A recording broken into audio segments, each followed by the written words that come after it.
এখানে আসলে এক হচ্ছে কমিউনিকেশনের একটা গ্যাপ থাকে। মার্কেটিয়াররা ভাবে আমি তো এটা করে দিচ্ছি, why they are not able to sell. এবং বাংলাদেশের ম্যাক্সিমাম মার্কেটিয়ারের যেটা সমস্যা, এরা হচ্ছে নিজেরা মার্কেটে যায় না।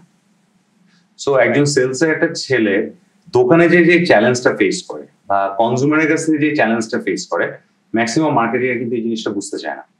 ওরা ভাবে আমি টিভিসি তৈরি করে দিচ্ছি, আমি একটা তোমাকে ভালো প্রোডাক্ট দিচ্ছি, এটাকে কমিউনিকেট করতেছি, আমি এটার হচ্ছে top of the mind TOM recall বাড়াচ্ছি, তুমি কেন বিক্রি করতে পারতেছ না?